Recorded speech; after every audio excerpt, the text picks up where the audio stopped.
Sabihin nga natin karapat-dapat. Yan. Ano yung ibig sabihin yan? Karapat-dapat sa Diyos bilang isang manggagawa na walang dapat ikahiya at tapat na nagtuturo ng katotohanan. Bisaya, paningkamuti pag-ayo nga ang Diyos mahimuot kanimo, ingon nga alagad nga wala ikakulaw ang iyang trabaho o usa ka alagad nga nagtudlo sa kamatukuran sa ustong paagi. Let's bow our head. Lord God, aming Ama, Diyos na makapangyarihan sa lahat, kami po ay patuloy na lumalapit sa inyo sa oras na ito, Panginoon. Salamat sa banal na Espiritu. Salamat din sa aming Panginoong Jesucristo. Sa oras na ito, sila ang gagabay sa amin. Ang banal na Espiritu ang patuloy na magtuturo sa amin. Lord God, hinihiling ko na itago mo ang iyong abang lingkod sa iyong likuran. O pag ikaw lamang ang makita, Panginoon. Pagpalain niyo po ang inyong mga salita na aming binasa at ipaunawa niyo ngayong umaga sa amin ang mga mensahe nito, O Diyos. Salamat po, God, sa pangalan ni Jesus. Amen. So, tingnan natin yung Tagalog, no? Pagsikapan mong maging karapat-dapat sa Diyos. Bilang isang manggagawa na walang dapat ikahiya at tapat na nagtuturo ng katotohanan. So mga kapatid, napakaganda ng mensahe na yan, napakaganda ng versikulo na yan. Sabi niya, karapat-dapat sa Diyos, tanungin natin yung ating mga sarili. Karapat-dapat ba tayo sa Diyos? Lahat tayo mga kapatid, tinawag tayo ng Panginoon na manggagawa niya. Walang exempted sa atin. Yung walang paa, walang kamay, lumalakad lang sa ibabaw ng lamesa ay nangangaral. Tayo pa kayo mga kumpleto? Hello? Meron akong kilala sa Manila, preacher dito. Talagang wala siyang kamay. Walang kamay pero may paa. Pero nakakapagturo din, nakakapag-ano din. Meron siya taga-ganon para maano niya yung kanyang ano. Lahat tayo ay gagamitin ng Panginoon dahil meron siyang layunin at plano sa atin. Pero ang tanong, karapat-dapat. Sabi niya, pagsikapan mo maging karapat-dapat sa Diyos. At tanong, karapat-dapat pa tayo? Pinagsisikapan pa natin na maging karapat-dapat sa paningin ng Diyos? Hello?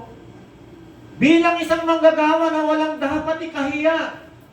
Alam niyo mga kapatid, hindi natin dapat ikahiya ang Panginoon kung tayo ay nangangaral. Kung tayo ay nagtuturo ng katotohanan, hindi dapat tayo mahiya. Ang nakakahiya yung itinuturo natin na mali. At yung mali, yung yun yung inaangkin natin, yun yung tinatanggap natin kahit mali. Ginagawa natin tama. Hello? Nakakahiya tayo sa harapan ng Diyos. Manggagawa tayo ng Panginoon na walang dapat ikaya at tapat na nagtuturo. Kapag tinuturo mo yung tama, hindi ka dapat mahiya. Pero kapag mali, kapal na mukha natin. Gustong-gusto natin yung mali. Hindi nyo ba nararamdaman kapag mali yung ginagawa natin, may tumitibok-tibok dyan, kinukumbik tayo ng Holy Spirit. Gumagalaw-galaw yan, tumitibok-tibok yung puso natin. Tumigil ka.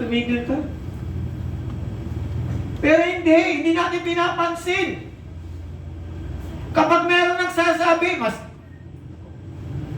gaganon-ganon. Pag kumangot ang isang tao, ibig sabihin, hindi niya nagugustuhan yun. Hello? Tama ba? Real talk lang. Kapag may nagsasabi at gumanon ka, hindi mo nagugustuhan yun.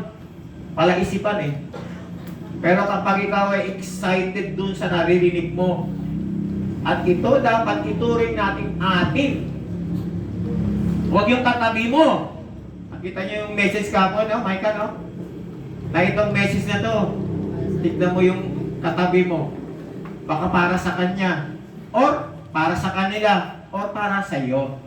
Ganun man siya nagsabi. So maganda yung mga binabanggit niya. Ito yung gusto kong bigyan ng pansin natin. Ito yung ating title ngayon. Yan. Totoong serbisyo. Dapat yan yung ating ano. May mga Kristiyanong lumalago at tumatatag ang kanilang pananampalataya at patotoo. Ngunit may mga Kristiyano na mahina ang pananampalataya at patotoo. Bakit kaya nangyayari ito? Sabi sa Biblia, may plano at layunin ng Diyos sa ating buhay. Ginagabayan niya tayo tungo sa daan ng buhay kahit may mga kahirapan at kaguluhan na dumarating sa atin. Kahit may kahirapan at kaguluhan na dumadaan sa atin, ginagamit ito ng Panginoon. Yung iba, kapag gusto maglingkod sa Lord, kinukondisyon. Nakita mo yung kahapon, Mike, narinig mo yung mga ano? Hindi niya sinabing kinukondisyon. Meron silang gusto bago sila sumunod. Pero tayo, gusto natin sumunod sa Panginoon, kinukondisyon pa natin ang Diyos. Lord, dapat nakapagtapos na yung mga anak ko bago ako papagamit sa iyo. Lord, sana meron na ako mga ganito bago ako sumunod sa iyo. Hindi yung tunay na serbisyo sa Panginoon. Hindi ganon. Ginagamit ng Lord yung mga kahirapan at kaguluhan sa buhay natin dahil meron plano ang Diyos. Amen? Sabi sa aklat ng mga gawa, ipipatungkol sa naging kalagayan at katayuan ni Pablo at Silas. Sino sa inyo nakabasa na nung magkasama si Pablo at Silas sa kulungan? May nakabasa sa inyo? Hello? Sa gawa, ayan ang sinasabi ko sa inyo, mga kapatid. Hindi kayo nagtataas ng kamay. Basahin nyo kasi yung Bible. Mahirap naman mga kapatid, na mamamatay na lang tayo sa mundong ito. Hindi pala natin nabasa pa yung buong Biblia. Ay, patawarin tayo ng Panginoon. Napaka-familiar yan sa mga Kristiyano, yung buhay ni Pablo, yung Acts. Basahin niyo yung buong Acts. Diyan nagsimula si Pablo na tinawag ng Panginoon. Diyan niya na-encounter ang Diyos. Yung Book of Acts, yung gawa, buhat sa Bisaya. Thank you, Lord. Tignan natin to, ha. Tignan natin. Ayan. Diyan magsisimula. Gagamit ako ng oo. Diyan, tignan nyo. Pagkatapos ang pasinang paulit-ulit, sila ipinabilanggo at pinabantayang mabuti. Titignan natin yung kalagayan ni Apostol Pablo at ni Silas. Sa Acts chapter... saan na ba ito? Buhat 16:23. Iba, ano kasi yung Bible ko? Ay, Bible. Isang ano ko, yung isang... andyan nga. Pero meron ditong babasahin ko yung simula. Ito. Ayan. Pagkatapos ang pasin ng paulit-ulit sila ipinabilanggo at pinabantayang mabuti. Yung kalagayan nila Pablo nung sila ay nangangaral at marami silang ginawang mga milagro. Tinawag sila ng mga leaders noong lugar na noong panahon yun, sila ay ipinabilanggo at hinagupit. Pero dahil sa kanilang naranasan, hindi yun yung naging dahilan para sila ay umatras sa Panginoon. Hindi yun yung naging dahilan para sila ay umayaw na sa Diyos. Bagkus sila ay nagpatuloy dahil kahit sila ay hinahagupit, talagang binabanatan sila talaga kahit anong-ano. Meron pa nga dyan, matinding palo, ang sabi dyan, matinding palo. Kaya na, ang kahirapan, sabi nga, ang kahirapan, ito'y nagbubunga ng karakter. Yung kahirapan na dumaranas sa atin, nagbubunga ito ng pag-uugali natin, yung karakter, yung attitude natin, paano mo siya i-aharapin. Ito ay nagbubunga sa ating pagkatao kung tayo ay umaharap sa mga pagsubok, sa kahirapan. Anong attitude meron tayo sa harapan ng Diyos at sa harapan ng tao? Naalala ko nga yung tinuro niya, no? Ni Kuya Carmel. Andiyan ba si Kuya Carmel? Naalala mo nung Uwebes, mga kalalaki, mga tatay. Nung Uwebes, yun yung tinuro ni Kuya Carmel, maraming wala sa atin. Bigyan natin ng panahon. Remind ko lang sa inyo mga kapatid, pag hindi, wala talaga kayong ginagawa, bigyan nyo ng panahon yung ating fellowship. Hindi lamang nandito tayo para magpapogi. Nagpapalakasan tayo. Ngayon, kung hindi nyo bibigyan ng pagpapahalaga, ang nangyayari niyan, hindi kami yung nalulugi kayo, talo kayo, nasayang ninyo yung aming mga napag-uusapan. Pero nandito kami, mga kalalakihan, hindi kami nag-uusap patungkol sa isang bagay na mali o sa isang bagay na makakasira, kundi nandito kami nagpapalakasan. Alam ng mga kalalakihan yan. Ako nga, sabi ko nga, nagpapasalamat na ako. Tingnan niyo si Sir Robert. Hadlang ba yan? Naka-duty pero nandito. Ganun na nagmamahal sa Panginoon. Hindi ko itinataas kasi habit niya na eh. Ano doon ang lifestyle niya na gusto niya yan dahil masaya sa Diyan. Pag ibinigay mo ang isang bagay para sa Panginoon, si Lord kumikilos. Gagamitin niya yung boss niya. Go. Merong, kumbaga, highly favor. Yan. Ang sabi ni Kuya Carmel nung Huwebes, sa John chapter, ito yung tinuro mo, Kuya, no? Yan, no? Tama? Yan, tinuro ni Kuya Carmel. I have told you these things, so that in me, you may have peace. In this world, you will have trouble. Sinabi na agad ng Panginoon, ipinauna niya na, sa mundong ito, mayroon kayong mararanasang kahirapan, problema, kabiguan, pasakit, basta lahat trouble eh. Pero ang sabi ng Panginoon, but take heart, I have overcome the world. Yun yung maganda roon. Pero ipinauna niya na tayo dadaan sa mga kahirapan. So kung kayo ay nahihirapan sa buhay na to, sabihin sa Lord, Lord, napagtagumpayan ko na. Huwag mo sabihin, astilan na kinabuhi. Kalisod. Pag ganyan kasi yung mga word na lumalabas sa bibig natin, negatibo, talagang magiging negative ang buhay mo. Ang negatibo, ganun bawas eh. Dapat plus, sign. Ibig sabihin dumadagdag. Add sign. Amen? So, alimbawa, bibigyan ko kayo ng alimbawa, tignan nyo to. Magkikwento na lang ako sa inyo. Alimbawa ng kahirapan, sino nakakakilala sa inyo kay paring Job? Hindi si Jobert, ha? Si paring Job. Ha? Job chapter 1 verse 8, babasahin ko na lang para makita ninyo kung saan nagsimula. O babasahin ko, magkikwenta tayo. Job chapter 8, ay 1 verse 8. Sinabi sa kanya ng Panginoon, napansin mo ba ang lingkod kong si Job? Wala siyang katulad sa buong mundo. Matuwid siya at malinis ang pamumuhay. May takot siya sa akin at umiiwas sa kasamaan. Ang ganda ng kwento, no?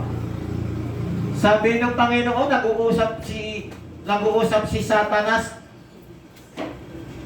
at saka ang Panginoon, ang Diyos. Nakita mo ba ang lingkod kong si Job? No? Oh. Nakita mo? Umiiwas yan sa kasamaan, wala siyang ginagawang mali. Nakita mo?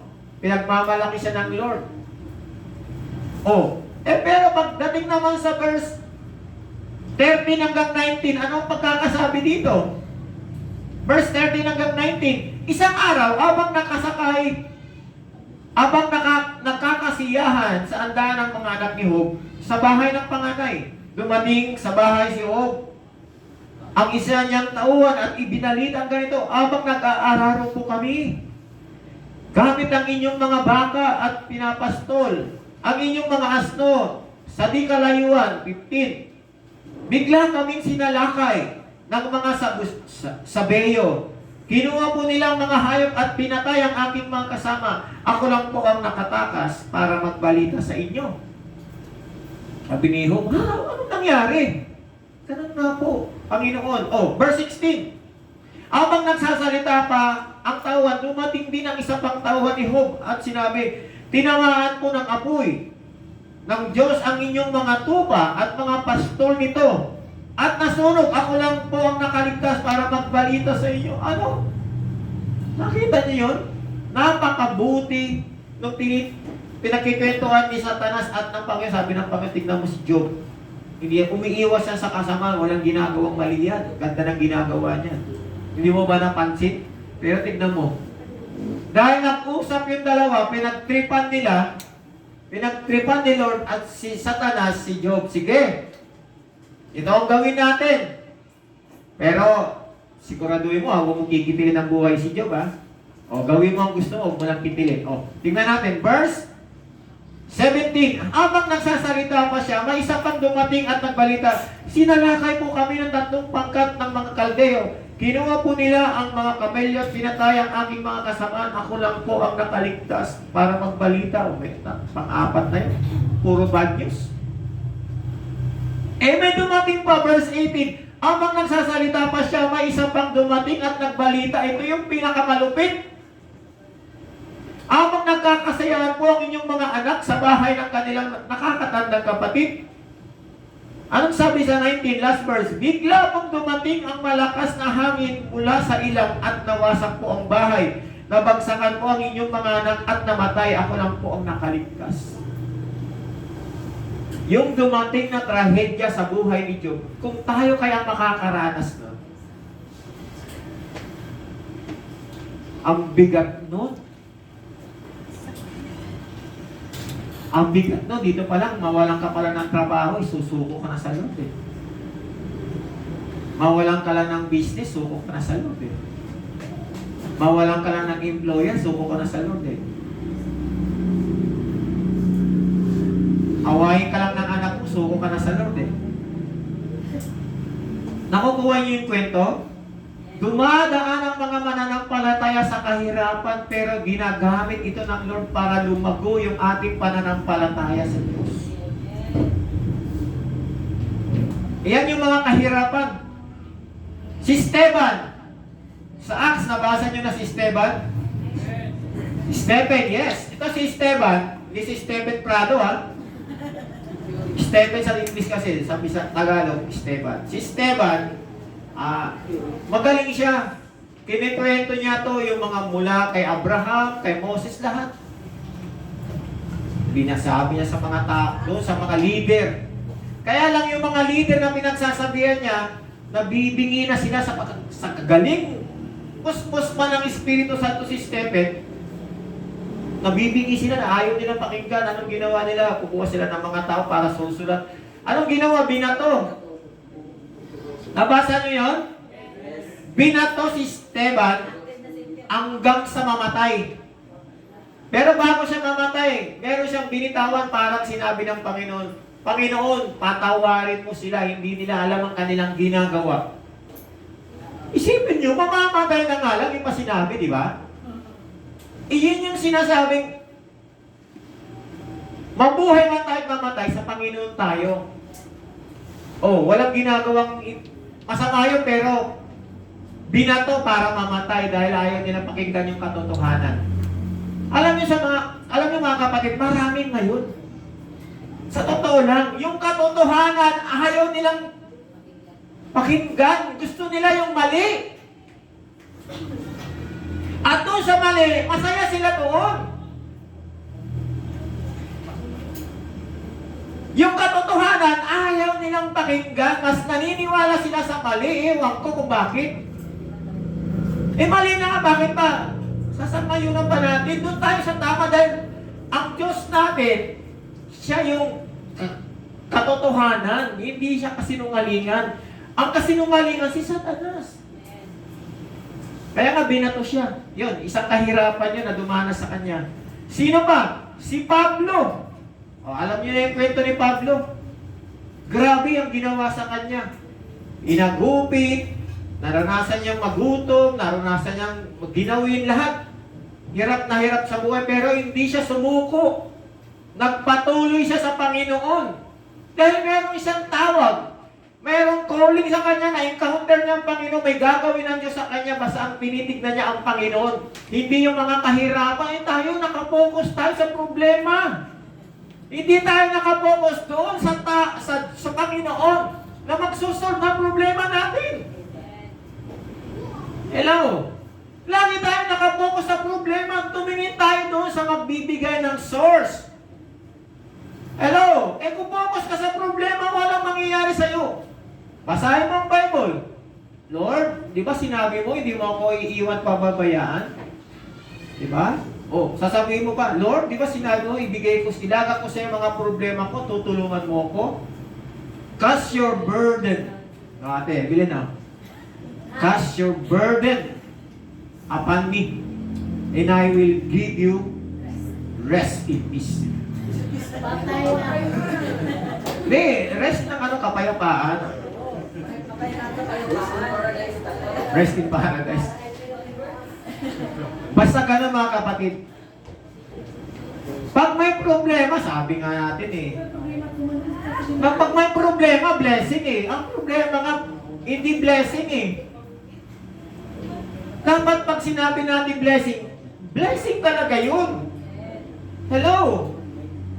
Pag may narinig kayong hindi maganda sa inyong pandinig, pag-aralan nyo mabuti bago kayo mag-react. Blessing yung sinasabi nun, taong yun. Ganun lang yun. Kasi, pag masaya kayo, malusog kayo. Magandang pakiramdam nyo. Kung hindi kayo magiging masaya, wala na nga kayo nito. Malungkot pa kayo, ano mangyayari? Doble-doble na.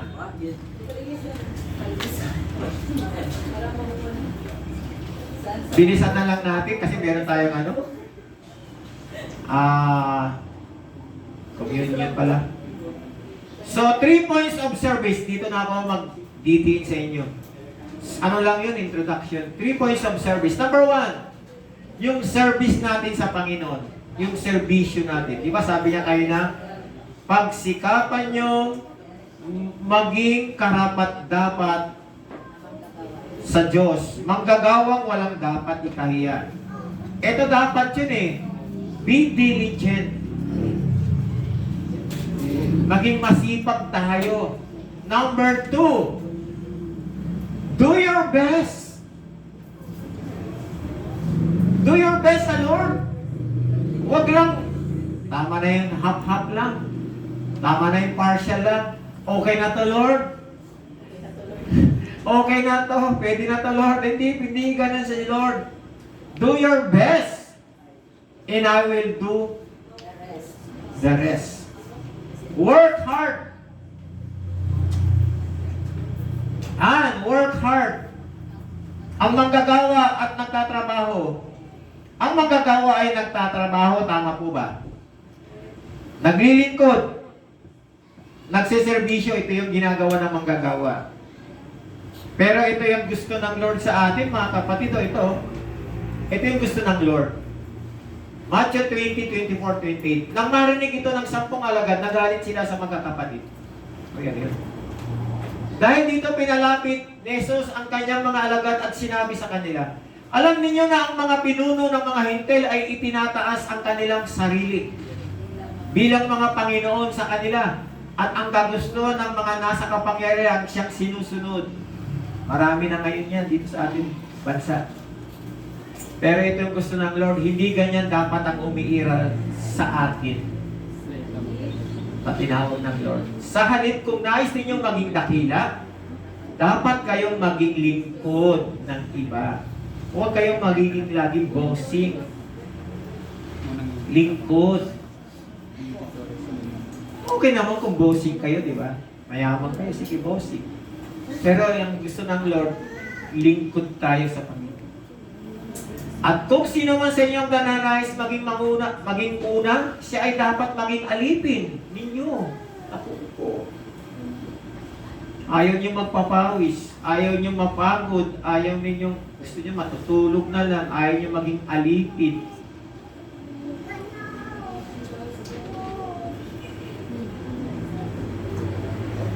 Sapagkat maging ang anak ng tao, sino yun? Sapagkat maging ang anak ng tao, sino yun? Hindi niyo alam? Sino? Hindi nila alam kasi mahina Sino yung anak ng tao? Hindi kayo sigurado. Magtuturo na naman tayo nito. Pag may nakita kayo sa Bible, anak, capital, Diyos yan. Capital T, anak ng tao si Kristo. Diba? Ng katawan tao siya yan. Pero pag maliliit itong letra, mga tao yun. Pero kapag malaki yan, anak ng Diyos. Kapag Diyos nakita nyo malalaki, letter D, God, letter G, capital G, yun ang tunay ng Diyos. Pero pag nakalagay God is small g, Panginoon lang yun dito sa mundo. Sino ang Panginoon ng mundo? Sino ang nagmamay-ari ng sanlibutan ngayon? Si Kibuloy. Pambihira kayo, pati si Kibuloy, dinamay niyo dito Nananahimik, kawawa naman. Si Satanas ang kawawa naman dun si Kibuloy. Sapagkat maging ang anak ng tao ay naparito hindi upang paglingkuran, kundi upang maglingkod at iaray ang kanyang buhay para sa katutubos ng marami. Dapat ganun tayo mga kapatid. Hindi dapat tayo yung pinaglilingkuran, tayo yung naglilingkod. Amen? Tayo yung naglilingkod. Kaya nga nung kahapon, nung sinabihan ako nung organizer, nung matagal na, nung 2 weeks ago siguro. Pastor, pwede ba ikaw sa offering?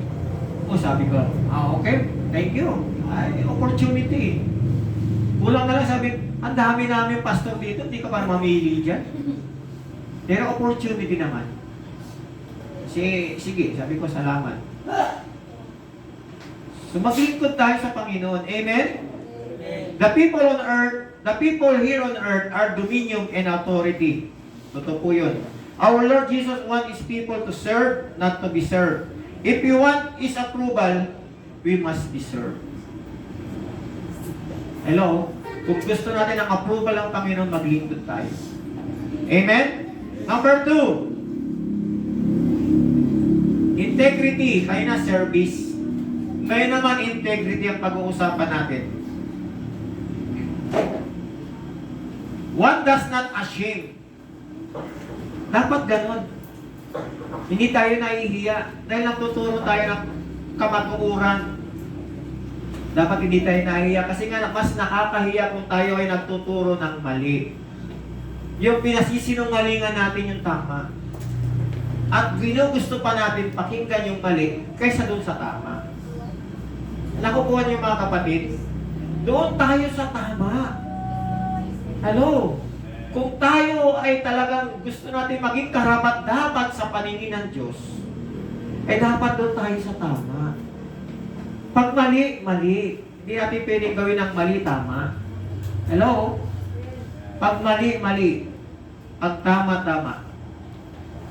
So, ito yung napakaganda rito Yan, na integrity si Daniel.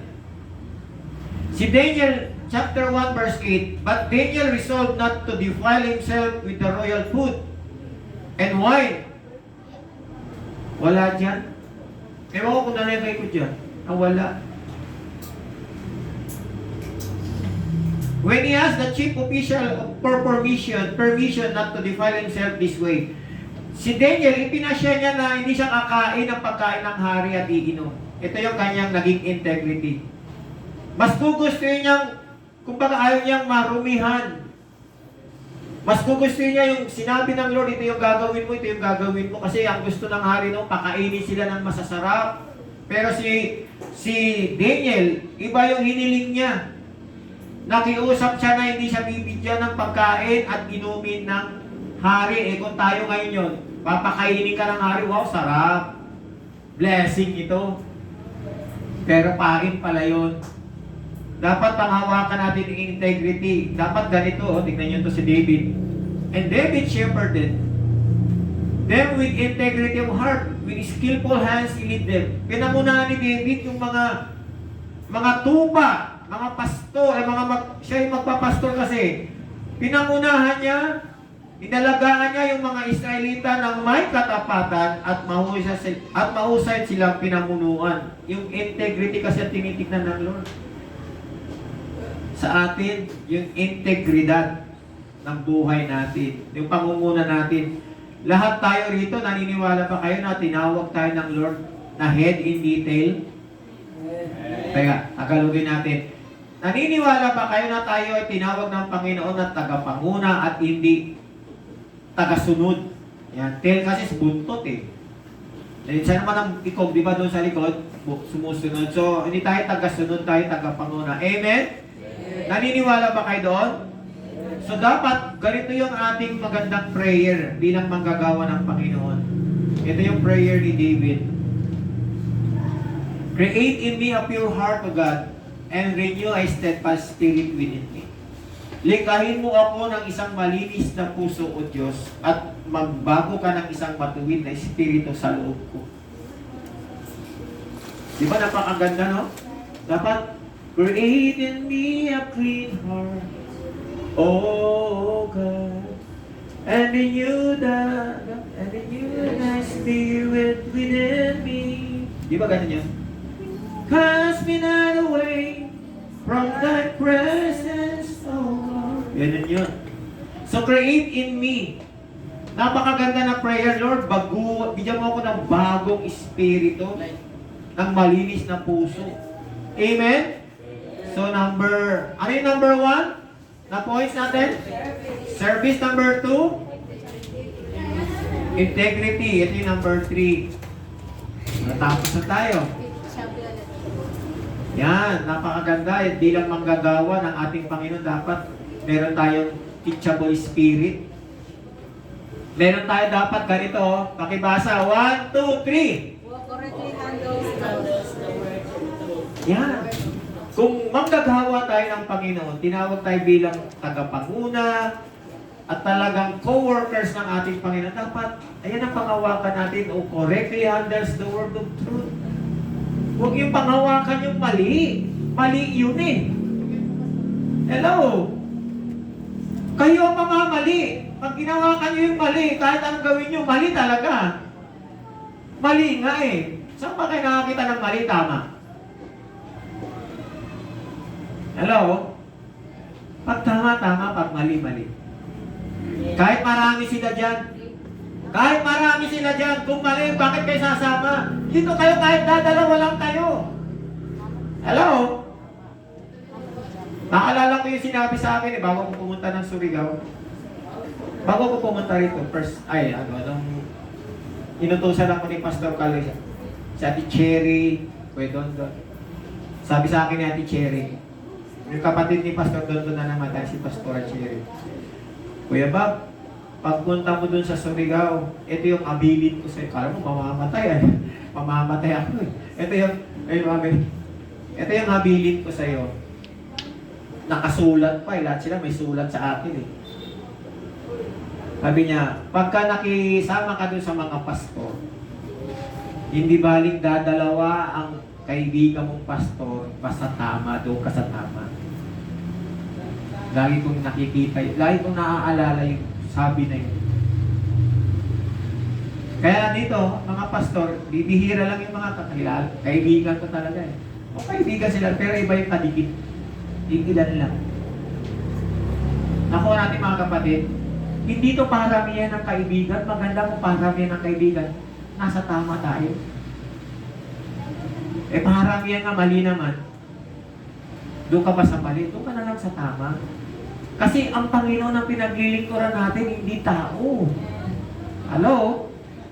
So dapat meron tayong teachable spirit. Eto na. 2 Timothy chapter 3 verse 16 to 17.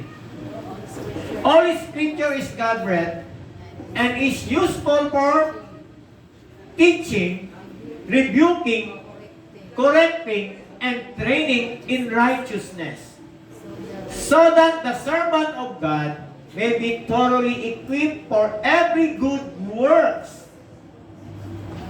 Linaw, no? Lahat ng kasulatan ay isinulat sa pamamagitan ng kapangyarihan ng Diyos at mapapakinabangan sa pagtuturo ng katotohanan, pagsasaway, pagtutuwid, at sa pagsasanay sa matuwid na pamumuhay para maging handa sa lahat ng mabubuting gawa ang naglilingkod sa Diyos. Minsan nga meron akong narinig ito hindi ko na gusto ito Hindi ginagamit na lang ang salita ng Diyos. Mali yan. Kapag tayo ay nagtutuwid ng isang tao, gamitin natin ang salita ng Diyos. May narinig akong ganyan Ginagamit na lang ang salita ng Diyos. Ay, inisip ko, bahala ka na lang sa sarili mo kung ganyan ang pananaw mo. Leader ka pa naman. Ay mga kapatid, kapag ang isang tao kinukorek at ginamit mo ang Word of God, tama yun. Mas nakapangyarihan to kaysa at ang isip natin. Hello? Ano sabi diyan, no? Use for teaching. Ang ganda, linaw, no? Sabi niya diyan, mapapakinabangan sa pagtuturo sa katotohanan. Number 2, pagsasaway, pagtutuwid, at pagsasanay sa matuwid na pamumuhay para maging handa ang lahat ng mabubuting gawa. Mga naglilingkod sa Diyos, tayo yun, inihahanda tayo ng Lord, God may be thoroughly equipped for every good works. Ini-equip, tinuturuan, tinitrain, sinasanay para matuto tayo para sa mabubuting gawa, hindi sa paggawa ng mali. Hello? Nakukuha ba natin? Kung gusto natin magpagamit sa Lord, yung talagang totoong serbisyo, kaya ang ating topic ay true service. Number 1, yung ating serbisyo dapat be diligent, hard work, do your best. And then, pangalawa, ano yung pangalawa natin? Integrity, importante po yun. Then pangatlo, teachability. Yung po, meron tayong teachable spirit, madaling maturuan, at tayo nagtuturo din. Kasi kung hindi tayo tatanggap ng pagtutuwid, pagtuturo sa atin, mamamali tayo. Lahat tayo nangangailangan ng mentor. Nangangailangan ng leader na magtuturo sa atin, magdi-disciple. At kapag kayo ay hindi nagpa-disciple at kayo ay hindi nagdi-disciple, walang mangyayari sa buhay natin mga Kristiyano. Magiging